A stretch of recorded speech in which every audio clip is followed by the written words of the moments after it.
Blue Jays have now won 3 consecutive games. They welcome in the Seattle Mariners to Salem Field. Coming into the game, Seattle 3 games over 500. You look at their team stats and you're like, how the heck are they 3 games over 500? Doesn't matter. The Jays welcome in the Mariners. And with the 9-3 W today, they now improve to 41-36 on the year, 5 games over the 500 mark. And the Jays are playing well. They're swinging the bats well. The starting pitching's been very good. The bullpen, when they've needed to be decent, they have been. We got lots to talk about in this game, all right? Starting off at the bottom of the second inning where Marcus Semien with a 2-out, 2-run double down the third baseline. It just stays fair. Gurriel, Grichuk come in to score, and the Jays are up 2-0 after 2 innings. Beautiful start. And then the bottom half of the 5th inning with the bases loaded and 1 out. Kevin Biggio has a sacrifice fly, scoring Vladimir Guerrero Jr. from third. And the Jays now lead it 3-0. All right, we're feeling good. Robbie Ray's gone 5 shutout, but in the top of the 6th inning, he gives up a 3-run bomb to tie France. And just like that, we're tied at 3. But then the Blue Jays are like, all right, enough of this nonsense. We've only scored 3 runs in 6 innings. That's about to change. Bottom of the 6th inning, Bo Bichette comes up with Marcus Semien and Reese McGuire on, and he crushes one to left center field, and it's gone for Bo Bichette. Home run number 15, if I'm not mistaken, on the year for Bo, and the Jays get those 3 runs right back. Thank you very much. 6-3 Blue Jay lead after 6 innings. We go to the top of the 7th inning. In my opinion, the turning point in this ball game is the double play ball to it was crazy. I think it was Long Jr. was at first, and J.P. Crawford was running. J.P. Crawford can boogie. Long, I'm pretty sure, can boogie as well. And it was not a hard hit double play ball to second, but Semien flips it over to second to Bo, and Bo throws an absolute missile to Vladdy. It's offline, but somehow Vladdy keeps his toe on the base to end the inning. No runs come across the score there. They would have possibly had a fielder's choice, and 1 run would have come in to score 6-4. Who knows what would have happened after that? But the double play to end the inning. What do we always talk about? Good pitching and good defense wins you championships. You can have the greatest offense on earth, and it feels like the Jays are getting near that category. But if you can't pitch and your defense is terrible, you will never win ball games. But that was an incredible defensive play. Quick flip from Semien, a beautiful transfer from Bo Bichette at short, and an absolute piss missile to Vladdy. And somehow he keeps his foot on the base. Big time play on all ends on that double play. And it keeps the Jays up 6-3, leading to a bottom of the 7th inning. Marcus Semien up with McGuire and Jonathan Davis on base. And he crushes one deep to left deep to left field. The question was it going to stay fair? And it hits the foul pole. A 3-run bomb for Semien. And the Jays extend their lead. It's now 9-3. You see what good defense does to your team offensively? It just gets everyone fired up, and you get right back on the sticks, and you get the job done. I always say in my videos, you want a 0 right after you score runs, whether it's to get back in a game, whether you tie a game, take a lead, expand on a lead, whatever. You score runs, you want a 0 in the next half inning. That's why in that, in that top of the 6th inning where France hit the 3-run bomb, in the previous half inning, Biggio had the sacrifice fly to make it 3-0. But in the next half, they hit the 3-run bomb. But in the bottom half of the 6th, when Bo hit the 3-run bomb, you go in the top of the 7th, you get that really nice defensive play to end the inning and no runs come in. You get right back on the bats and you hit another 3-run bomb. You see what happens when you put up those zeros after you score runs? It's so crucial. And the Jays take a 9-3 lead. And the bullpen of Barnes and Saucedo end this one. And the Blue Jays prevail 9-3. Great offensive performance. Even though it was not high leverage situations for 2/3 of the bullpen, they got zeros on the board. I'll take that any way we can at this point.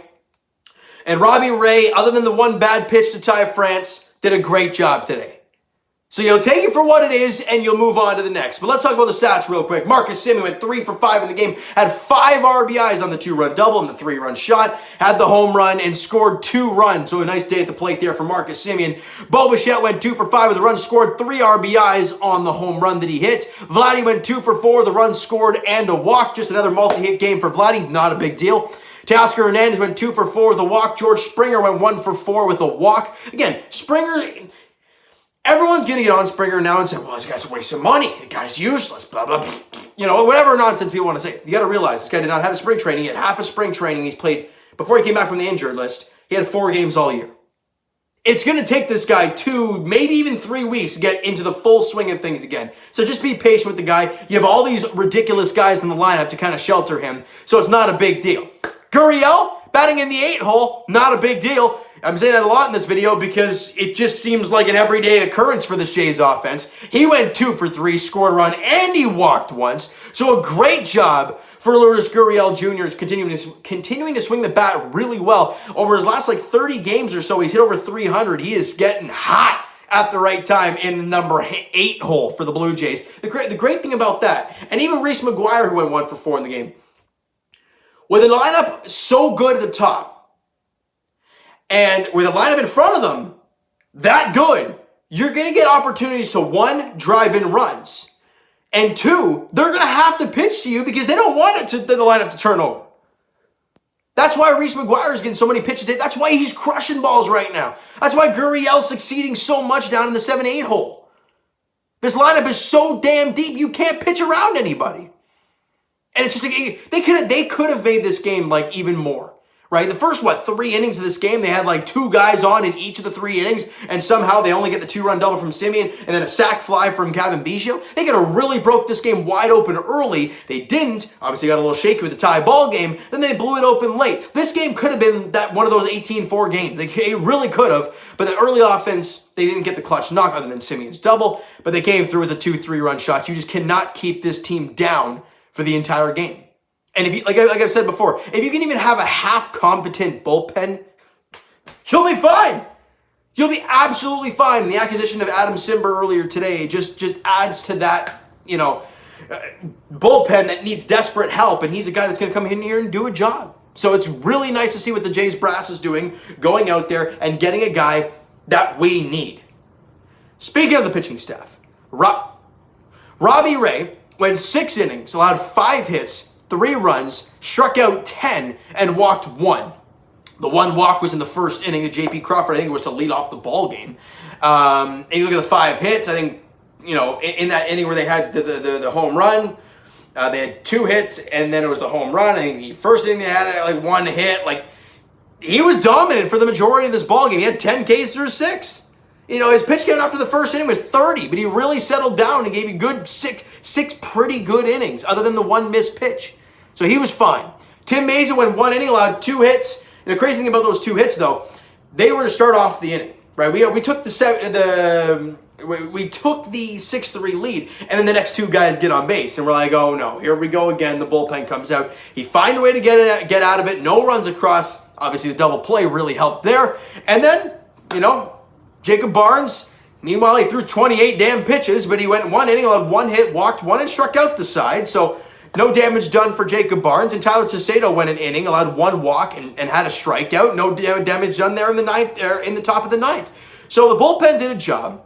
The starting pitcher gave you a decent start. Your offense was great. Another day in the office with the Toronto Blue Jays. 5 games over the 500 mark. And you're seeing teams like the Yankees and the Rays and the Red Sox. They're not really dominating, right? The Red Sox, yes, they've won their last couple games here. Actually, they've been playing pretty good ball. What am I talking about? They beat the snot out of the Yankees. The last 2 games against the Royals have been 1-run ball games. But the Yankees, other than today's win, they've been spiraling. The Rays have been terrible lately. And the Jays are on that upswing. Now, how far do the Jays get? I don't know. As I've said in videos prior, I'm going to wrap it up with this. I'm not looking at the standings until this team gets at least 10 games over 500, because you're not going to be in the AL East conversation if you're lower than 10 games over. It's just not going to happen. So in order for this Blue Jay team to even put themselves into the playoff hunt, you got to be at least 10 games over. They're on their way there. I mean, they're 5 games over now. Just a couple weeks ago, they were 2 games under. So they're doing a great job right now. They're 8-2 in their last 10 games against teams they should be beating up, and they are.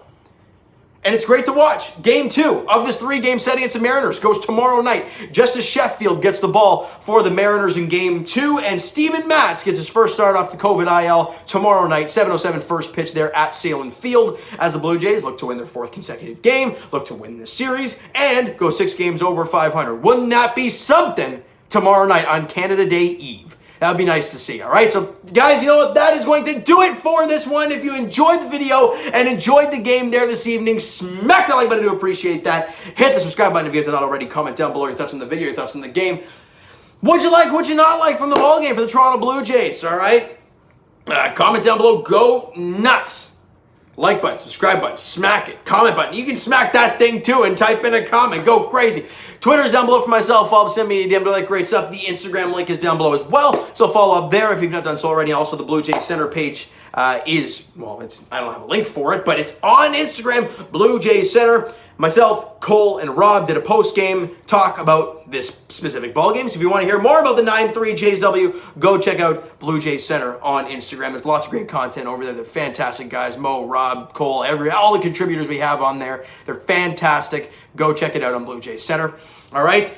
And I will talk to you guys tomorrow night, Game 2. And by the way, I'm going to be in a different location tomorrow night. The one with the straight white background. Thought I'd let you guys know now. 7:07 first pitch tomorrow night. Justice Sheffield, Steven Matz is the pitching matchup in Game 2 of the 3-game set against the Mariners. All right, 7:07 first pitch there at Salem Field. Thank you so much for listening and watching. I hope you enjoyed the video. We'll talk to you guys then.